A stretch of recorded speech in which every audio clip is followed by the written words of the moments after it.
सर्वांना सप्रेम जय जिजाऊ. कसे आहात मित्रांनो? मजेत ना? असायलाच पाहिजे. मित्रांनो, जर मध्य पूर्वेत युद्धाची आग खरोखर पेटलीच तर होय, तर त्याचा सर्वात मोठा फटका कोणाला बसणार आहे माहिती आहे का? कोणाला बसणार आहे? तर तो बसणार आहे भारताला. होय, भारताला. आणि तुमच्या आमच्या खिशाला सुद्धा. कारण भारत जगातील तिसरा सर्वात मोठा तेल आयात करणारा देश आहे. आम्ही 88.6% कच्चे तेल परदेशातून आयात करतो. म्हणजे जवळपास 90% तेलाचा साठा, मोठा हिस्सा भारत मध्य पूर्वेतून आयात करतो. त्यामध्ये प्रामुख्याने इराक, सौदी अरेबिया, UAE या देशातून सर्वात मोठा तेलाचा साठा किंवा पुरवठा हा भारताला होत असतो. आता बातमी काय आहे? फेब्रुवारी-मार्च 2026 मध्ये अमेरिका आणि इस्रायलने इराणवरती हल्ले केले आहेत. इराणने प्रत्युत्तर सुद्धा मोठ्या प्रमाणात दिलेलं आहे. लाल समुद्र, हर्मुझ समुद्रध्वनी हे सगळं धोक्यात आलेलं आहे. साहजिकच जागतिक बाजारपेठेमध्ये तेलाचे दर आधीच 83 ते $84 म्हणजे प्रति बॅरलवरती पोहोचलेले आहेत.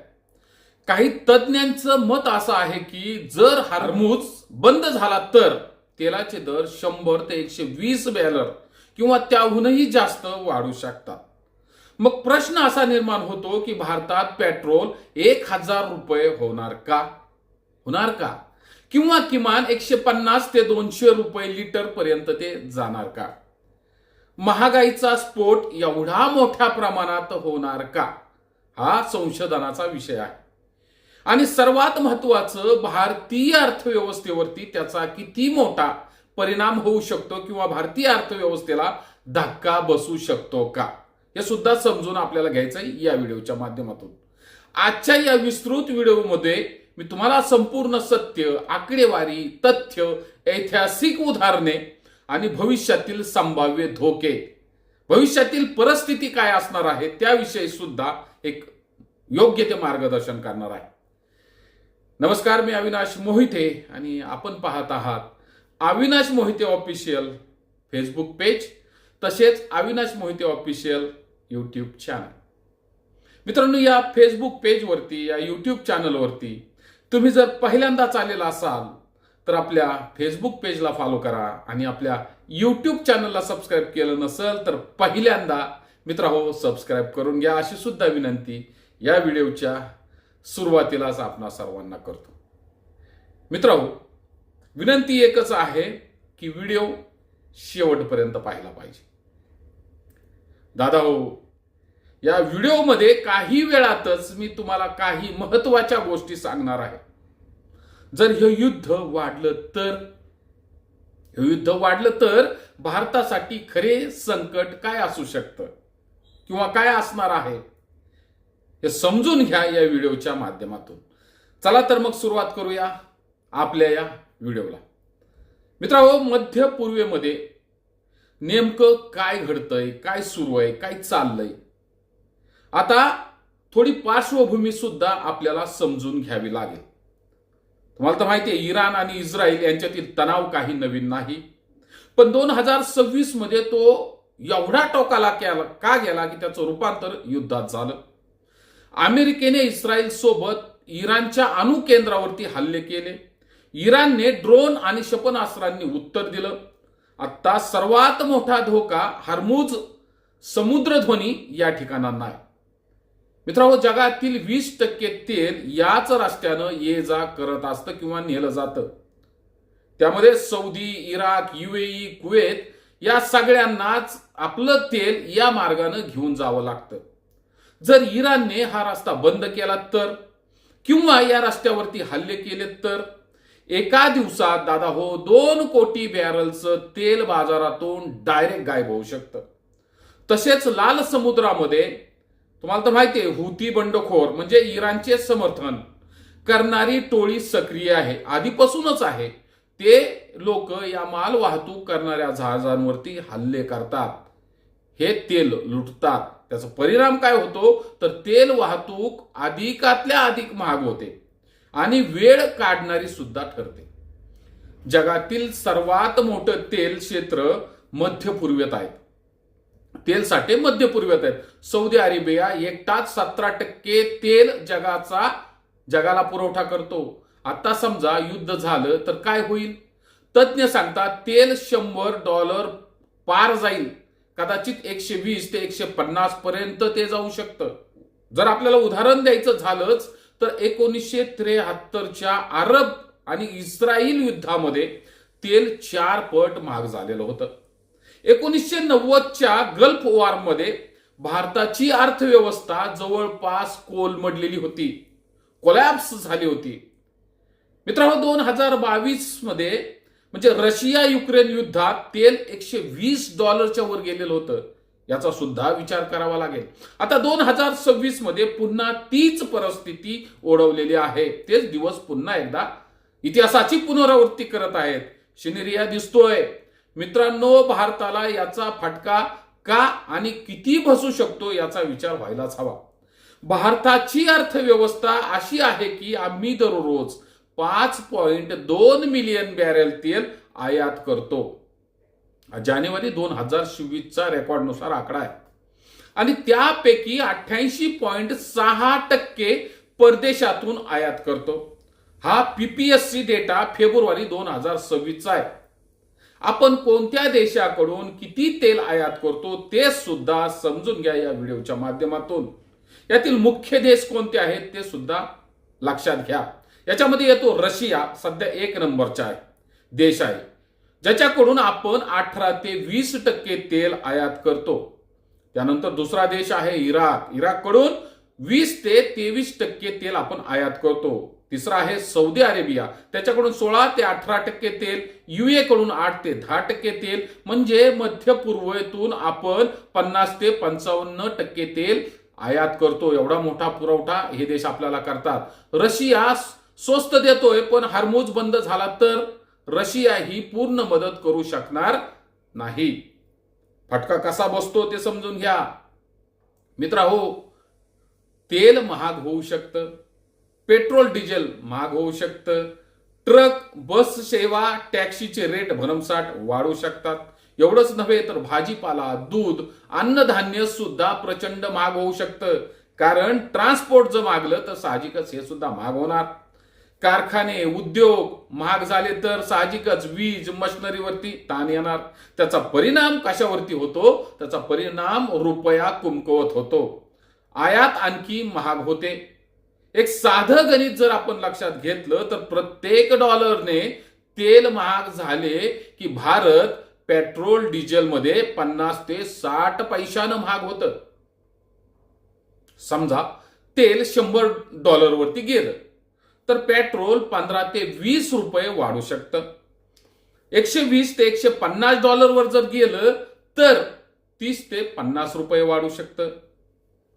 म्हणजे आजचा सर्वात महत्वाचा आपला विषय आहे तो म्हणजे पेट्रोल भारतात खरोखर 1000 रुपया वाढू शकतं का किंवा वाढ होणार आहे का? तर मित्रांनो आता थोडं स्पष्ट करतो. 1000 रुपये हे अतिशय युक्तिपूर्ण होईल, पण 150 किंवा 200 रुपयापर्यंत जाणं शक्य आहे. पेट्रोलची किंमत कशी ठरते ते सुद्धा समजून घ्या. कच्चे तेल 40 ते 50%, रिफायनरीवरचा खर्च, केंद्र सरकारची एक्साइज ड्युटी, त्याचप्रमाणे राज्य सरकारचा वॅट, डीलरचे कमिशन, सर्व वजा बेरीज करून पेट्रोलचे दर फिक्स केले जातात, ठरवले जातात. सध्या दिल्लीत पेट्रोल सुमारे 95 रुपये आहे. म्हणजे मार्च 2026चा हा डाटा आहे, या महिन्याचा हा रेट आहे. तसंच मुंबईमध्ये काय आहे पेट्रोलचा दर? तर तो आहे 103 रुपये. हा चालू दर आहे. उदाहरणार्थ मित्रांनो जर तेल $150 झालं तर पेट्रोल 130 ते 150 रुपयापर्यंत जाऊ शकतं. $200 झालं तर 170 ते 200 रुपयापर्यंत ते जाऊ शकतं. 1000 रुपये कधी होईल? जर फक्त तेलाचा दर $500 ते $600 एवढा होईल किंवा रुपया पूर्ण कोलॅप्स होईल. जर कोलमडला तर ढासळला तर काय होईल एवढं लक्षात ठेवा. हेही घडू शकतं, म्हणजे ₹1000 रेट सुद्धा येऊ शकतो. पण कधी अत्यंत दुर्मिळ आणि दीर्घकाळ युद्ध झालं तर. मित्रांनो, 2008 मध्ये तेल $147 झालं होतं. तेव्हा भारतात पेट्रोल फक्त ₹50 होतं, कारण तेव्हा कर सुद्धा कमी होते. आता कर खूप भरमसाठ वाढलेले आहेत, म्हणून वाढ सगळ्यात जास्त झालेली आहे. पण मित्रांनो, सरकार लगेच कर कमी करेल म्हणून ₹1000 पेट्रोल वाढू शकत नाही. ही फक्त शक्यता आहे, एकदम कमी शक्यता आहे. पण लक्षात घेतलं पाहिजे की हा निव्वळ फोर्स किंवा दिवा स्वप्न आहे, असं म्हटलं तरी वावगं ठरणार नाही. मित्रांनो, महागाईचा स्फोट कसा होतो, महागाईचा स्फोट कसा होतो ते सुद्धा समजून घ्या. पेट्रोल महागलं की सगळं महागतं. मित्रांनो, ट्रकचं भाडं 20 ते 30% ताबडतोब वाढतं. भाजीपाला बाजारात 10 ते 15% महाग होऊन जातो. साहजिकच दूध, अंडी, मांस सगळं काही महाग होतं. कारखान्यामध्ये वीज आणि कच्चा माल महाग झाला तर काय होतं, लगेच मोबाईलचे रेट वाढतात, कापड्याचे रेट वाढतात, फर्निचरचे रेट वाढतात. म्हणजे सगळीकडे मोठ्या प्रमाणात महागाईचा प्रचंड आलेख वाढतो, महागाई वाढते. महागाईचा दर 8 ते 10% जाऊ शकतो. आता किती आहे, फक्त ओन्ली 5%, 5%च्या आसपास आहे. 2022 मध्ये रशिया युक्रेन युद्धात महागाई 7.5% गेलेली होती. आता आणखी वाईट परिस्थिती येऊ शकते. आरबीआयला व्याजदर वाढवावा लागला तर कर्ज महाग होईल.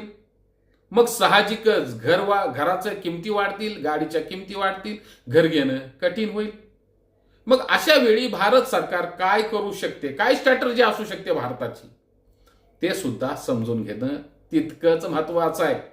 मित्रांनो, चांगल्यातली चांगली बातमी ही आहे की सरकार आपलं तयारीत आहे. सरकारची स्ट्रॅटर्जी तयारच आहे. पेट्रोलियम रिझर्व्ह म्हणजे SPR सध्या 5.33 मिलियन टन साठा भारताकडे उपलब्ध आहे. तो कुठे आहे, विशाखापट्टणम, मंगळूरू, पादूर या ठिकाणी तो साठा आपण करून ठेवलेला आहे. एकूण 74 दिवस पुरेल एवढा तेल साठा आपल्याकडे सध्या उपलब्ध आहे, असं विधान कुणी केलेलं आहे, मंत्री हरदीप सिंह पुरी यांनी नुकतेच सोशल मीडियामध्ये केलेलं आहे. मित्रांनो, नवीन साठवणूक बिकानेर आणि चंदीखोल या ठिकाणी भारत सरकारने सुरू केलेले आहे. भारताकडे कर कमी करणे हाच एकमेव पर्याय शिल्लक आहे.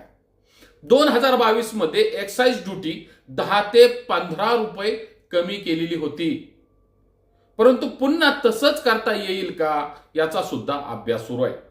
इतर देशांकडून जर तेल खरेदी केलं पाहिजे, म्हणजे त्याच्यामध्ये रशिया असेल, अमेरिका असेल, ब्राझील असेल, व्हेनेझुएला असेल, हे देश आपल्यासाठी पर्याय ठरू शकतात. त्यांच्याकडूनही आपण तेल खरेदी केलं पाहिजे. परंतु भारताचे काही करार असल्यामुळे ते करत नाही. पर्यायी ऊर्जा हे स्रोत आपण निर्माण केले पाहिजेत. सध्या इथेनॉल ब्लेंडिंग 20% केलं आहे. इलेक्ट्रिक वाहनं, सोलर वाहनं, हायड्रोजन वाहनांना आपण पर्याय दिलेला आहे. जास्तीत जास्त आपण तो पर्याय सध्या सरकारनं ठेवलेला आहे. भारतासाठी सगळ्यात मोठं संकट काय असू शकतं तेही समजून घेतलं पाहिजे. मित्रांनो, भारतासाठी सगळ्यात मोठं संकट काय असू शकतं? पेट्रोल 150 रुपये झालं तरी लोक जगू शकतील. पण खरं संकट काय आहे, ऊर्जा स्रोत येणाऱ्या काळात आपल्याला तयार ठेवावे लागतील. जोपर्यंत आपण 79% तेल आयात करत आहोत तोपर्यंत सगळं आपल्यासाठी कठीण आहे, हे आपण लक्षात ठेवलं पाहिजे. जोपर्यंत आपली स्वतःची तेल उत्पादन क्षमता 11% वाढली पाहिजे, वाढू शकत नाही, तोपर्यंत प्रत्येक युद्ध आपल्यासाठी अशाच पद्धतीने तणावपूर्ण किंवा आपल्याला अशाच पद्धतीनं हादरा देणारं सुद्धा ठरणार आहे. मित्रांनो, खरं संकट काय ओढावू शकतं ते सुद्धा आपण समजून घेतलं पाहिजे. चालू खाते म्हणजे तूट वाढेल, आयात बिल जे $11.30 अब्ज जास्त होऊ शकतं. रुपया 90 ते $100 पर्यंत कमकुवत होऊन जाईल. गुंतवणूक कमी होईल. गरिबी आणि मध्यम वर्गीयांसाठी सर्वात मोठा फटका या ठिकाणी बसू शकतो, कधी जर युद्ध झालेच तर. म्हणून मित्रांनो, मध्य पूर्वेतील युद्ध हे फक्त दोन देशांचा संघर्ष बिलकुल राहिलेला नाही. दोन देशांचा संघर्ष राहिलेला नाही, तो अर्थव्यवस्थेला हादरवणारा आहे. भारतासारख्या विकसनशील देशासाठी तेल ही अर्थव्यवस्थेची जीवनरेखा आहे असं म्हटलं तरी वावगं ठरणार नाही. मित्रांनो, आजचा सर्वात मोठा प्रश्न असा आहे की भारत ऊर्जा क्षेत्रात कधी आत्मनिर्भर होणार. मग त्याच्यामध्ये इलेक्ट्रिक वाहन असतील, सोलर, इथेनॉल, हायड्रोजन यात गुंतवणूक आपल्याला वाढवावी लागेल. तरच भविष्यामध्ये असे फटके कमीत कमी भारताला बसतील. मित्रांनो, या व्हिडिओविषयी तुम्हाला काय वाटतं? पेट्रोलचे दर 150 पर्यंत जातील का? किंवा सरकारने आधीच काही पावलं उचलायला हवीत का? सर्व काही आपण खाली कमेंट बॉक्समध्ये व्यक्त व्हायला विसरू नका. मित्रांनो, जर हा व्हिडिओ उपयुक्त वाटला असेल तर लाईक करा, शेअर करा, जेणेकरून तुमचे मित्र, नातेवाईक तयारी करू शकतील किंवा तयारीत राहतील. दादा हो, चॅनल सबस्क्राईब केलं नसेल तर पहिल्यांदा चॅनल सबस्क्राईब करून घ्या आणि बेल आयकॉनचं बटन दाबलं नसेल तर ताबडतोब बेल आयकॉनचं बटन दाबा, कारण पुढच्या व्हिडिओमध्ये आणखी अशीच महत्वाची माहिती मी आपल्यासाठी घेऊन येणार आहे. मित्रांनो, तुमचा दिवस चांगला जाऊ. तुमच्या खिशाला कधीही जास्त झळ पोचू नये, तुम्हाला त्रास सोसावा लागू नये एवढीच माफक अपेक्षा करतो आणि या ठिकाणी आपली रजा घेतो, थांबतो. धन्यवाद. जय जिजाऊ, जय शिवराय, जय संविधान, जय भारत. मित्रांनो.